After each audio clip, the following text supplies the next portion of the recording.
Welcome to the deep dive. Yeah. We've got a fascinating set of documents here all about architects and their roles as witnesses. Interesting stuff. And trust me, there's way more to it than meets the eye. Oh, yeah, for sure. Okay, so we're going to dive into this world of courtroom drama building mishaps and the delicate balance an architect needs to strike when they're giving testimony. Right. It's a whole other side of the profession. Exactly. Get ready for some aha moments because the role of an architect goes way beyond just blueprints and design. Absolutely.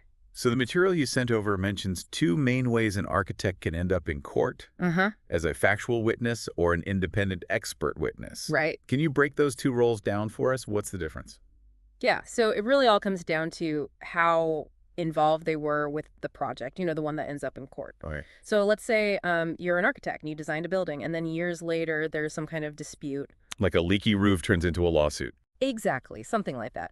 And as a factual witness, you're called in to basically share your firsthand knowledge about that specific project. So like what decisions were made during the design phase or how the construction was supervised? Yeah, all those details. It's Yeah. like you're telling the story, but you're under oath. Oh, wow. So it's like sharing memories, but with much higher stakes. Exactly.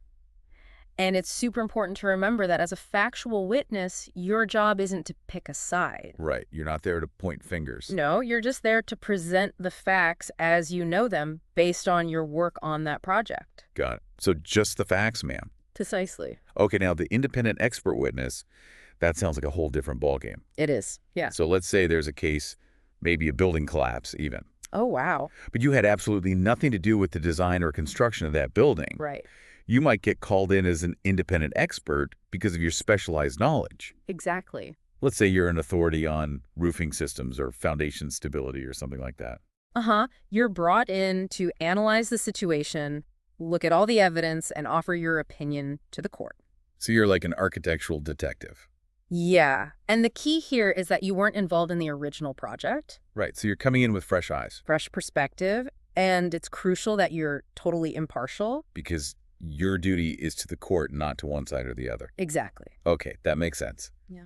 But let's be real. No architect wants to get a call saying their work is part of a lawsuit. Oh, definitely not.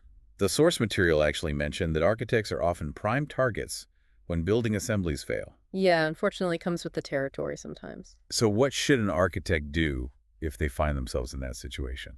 Well, the very first thing you should do is call your professional errors and omissions insurer. Okay, and for those of us who don't speak insurance, what exactly does that cover? It's basically a safety net designed to protect professionals like architects Okay, from claims alleging that they made mistakes or were negligent in their work. so it could cover legal defense costs, settlements, even damages if you're found liable. Exactly. It's there to give you peace of mind and to make sure you have the resources to handle a legal situation. So it's not about admitting you did something wrong. It's about having protection in a system that can feel really intimidating. Right. And it allows you to approach the situation strategically. With legal counsel by your side? Exactly. Because in a legal setting, anything you say can and will be used against you. Oh, wow. So it's about being prepared, not panicking. That makes a lot of sense. Yeah. Now, being an independent expert offering your professional opinion to the court, that sounds like a lot of pressure. It definitely can be. What are some of the challenges that come with that role? I think one of the biggest ones is staying truly impartial. Oh, yeah, because it's easy to get caught up in the emotions of a case. It really is, especially when you've got strong personalities or one side is very persuasive. But your job is to stay focused on the facts, the evidence, and your objective analysis. Exactly, and that can be tough sometimes. I bet. It must be tempting to get pulled into the drama, especially when lawyers are trying to steer you towards their desired outcome. Oh, for sure. But you have to be able to stand your ground and defend your conclusions, even under scrutiny. And that's where preparation and composure come in. Exactly. You have to know your stuff inside and out, have solid evidence, and not let yourself be rattled by aggressive questioning. You're like a rock star of knowledge and composure all in one. Right. And remember, the court is looking to you for that clear, objective opinion to help them understand all the complex issues. That makes a lot of sense. Yeah. So you have to be the voice of reason in the midst of all the legal chaos. Yeah, you could say that. This is also fascinating. It really gives you a new perspective on what it means to be an architect. Definitely. It's so much more than just designing beautiful buildings. It's about problem-solving critical thinking and upholding ethical standards in your designs and in the courtroom. Absolutely. It all goes hand in hand. Speaking of ethical standards, the source material mentioned confidentiality quite a bit. It seems like architects often deal with sensitive information about their clients and projects, Right. but it also mentioned that sometimes the court can override that confidentiality. Mm-hmm. Can you explain how that works? It sounds a little tricky. It is, yeah. It kind of highlights the conflict between an architect's duty to their client and their legal obligation to the court. Right, because usually they're bound by confidentiality agreements. Exactly, to protect their client's privacy and all that sensitive information. So they can't just go around spilling the beans about their projects. No, definitely not. But in some legal cases, the court might decide that certain information is absolutely essential to the case. Okay. And they can issue something called a subpoena, which is a legal order that requires the architect to disclose specific information, even if it means breaking that confidentiality. Wow, so the court kind of trumps client confidentiality if they believe it's in the interest of justice. Exactly. It's a tough situation, but it's important for architects to be upfront with their clients about the limits of confidentiality. Especially when legal matters are involved. Right.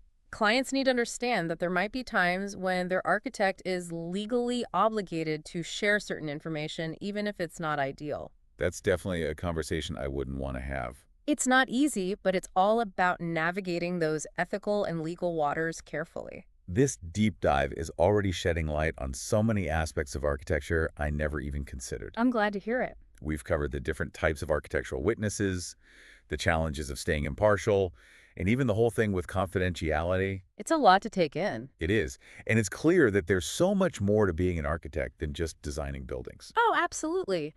Their expertise can be so valuable in these legal settings. Right. And their insights can actually shape the outcome of a case. They really can. It's fascinating. It is. And it makes you realize how much responsibility architects have. Their decisions impact public safety budgets, even legal outcomes. It's a reminder that architecture is about so much more than just aesthetics. That's a great point. It's about expertise, integrity, and understanding how buildings interact with people and the environment.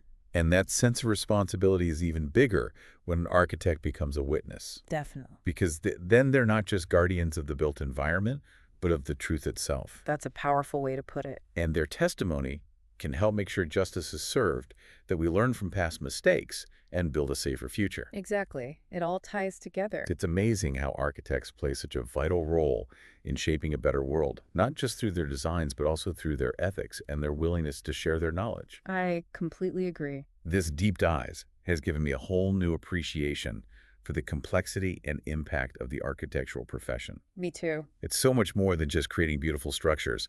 It's about safeguarding lives, upholding ethical standards, and contributing to a just and equitable society. Absolutely well said. This has been incredible, but we've got to wrap up this part of our deep dive for now. Okay. Sounds good. But don't worry, we'll be back soon to continue exploring the fascinating world of architects as witnesses. Looking forward to it. So stay tuned, and we'll be right back after a quick break. See you then. So before the break, we were talking about how architects can end up in these legal cases. Right, even when they weren't directly involved in the project. Yeah, and we were just starting to get into what it's actually like, to be an architect in the courtroom. It's a whole other side of the profession most people don't even think about. Right, and there's a whole set of legal procedures and strategies that architects need to understand. Like what? Well, it all starts with this idea of qualifying as an expert. Qualifying as an expert, that sounds pretty official. It is. It's basically convincing the court that you have the right expertise and credentials to be giving testimony. So it's like proving you're not just any architect. Right. You're the architect when it comes to whatever the topic is. Exactly. Like if it's a case about roofing systems, you need to show that you're the authority on roofing systems. Got it. Yeah. So you're basically building a resume, but for a judge and jury. Yeah, that's a good way to put it. You have to present your qualifications, your education licenses, certifications, any relevant experience. Anything that shows you know your stuff. Right. Even publications you've written or conferences you've presented at. It's like you're saying, hey, I'm the expert, trust me. Exactly. The focus is on establishing your credibility in the eyes of the court. Okay, so you've presented your super impressive architectural resume, and the court agrees you're the expert they need. Uh-huh. What happens next? Is it showtime? Not quite yet. There's usually a bit of back and forth between the lawyers. Okay. They might have some objections or want to clarify things. So it's kind of like a legal warm-up? Yeah, you could say that. It's about making sure everything is presented fairly and that the testimony stays focused on the key issues. Okay, that makes sense. So the warm-up is over, the legal stage is set, and you're finally called to the stand. Right. What's that moment like? Well, you have to be sworn in. The whole "do you swear to tell the truth?" Exactly. It's a pretty serious moment. Because your words have real weight. They do. And your testimony can really impact the outcome of the case. Talk about pressure. Yeah, but it's important to remember that your role isn't to win or lose. Right. It's to present your professional opinion based on your expertise and the evidence you've seen. So you're there to be the voice of reason, not to take sides. Exactly. Now, the source material mentioned these different stages of giving testimony: Uh-huh. direct examination, cross-examination, and redirect examination. Right. It sounds like a courtroom dance. Uh-huh. It kind of is. Can you break it down for us? What happens in each stage? Sure. So first up is direct examination, Okay, and that's led by the lawyer who hired you. got it. They'll ask you questions designed to highlight your expertise and your findings. So they're kind of like a friendly guide leading you through the process. Yeah, they want to help you present your analysis in a clear and organized way Okay. and to explain your reasoning and all that. Then comes the cross-examination, right? Right. And that's where things can get a little more intense. Yeah, for sure. This is where the opposing counsel gets to ask you questions. And their goal is to basically challenge your testimony. Right, exactly. They're looking for inconsistencies, weaknesses, anything that might cast doubt on what you've said. So they're not so friendly anymore. Nah, not really. But it's important to remember it's not personal. Right, it's just their job. They're trying to test your opinions and the evidence you've presented. The source material actually gave some tips for handling cross-examination. Oh, yeah. And I have to say, they sound pretty useful even outside the courtroom. Like what? Well, one of the big ones was to listen carefully to each question Right. and to make sure you really understand what they're asking before you answer. That's crucial. You don't want to get tripped up by a misunderstanding. And don't be afraid to ask for clarification. Exactly. Or to rephrase the question in your own words to make sure you're on the same page. So it's all about being precise and avoiding any misinterpretations. Right. And another tip is to stay calm and collected. Even when the questioning gets tough. Yeah. The opposing counsel might try to provoke you, but you have to maintain your composure. It's like that saying, it's not what you say, but how you say it. Exactly. The jury is watching your every move, and how you handle yourself under pressure really matters. Stay cool, calm, and collected. Right. And remember, your goal isn't to win an argument or prove anyone wrong. Just to give honest and straightforward answers based on your knowledge and the evidence. Exact. Stick to the facts, back up your opinions, and let the evidence speak for itself. Great advice. Okay, so what about redirect examination? When does that come in? That's the final stage, and it's a chance for the lawyer who originally called you to clarify any points that might have gotten muddled during cross-examination. So it's like a chance to clean up any messes the opposing counsel might have made? Yeah.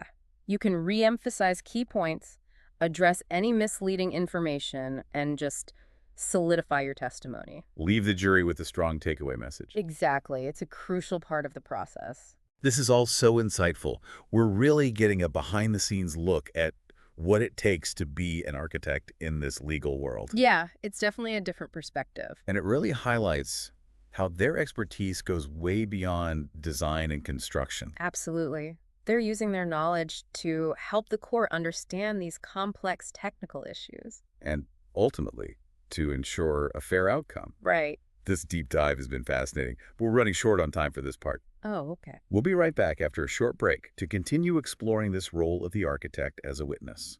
We've been talking about this whole world of architects as witnesses, all the different roles they can play. Right, and all the challenges they face in the courtroom. And the ethical considerations, too. Yeah, it's really been eye-opening. It's like this hidden layer of the profession that most people never even think about. It's true. Most people just see the design side of things. Exactly.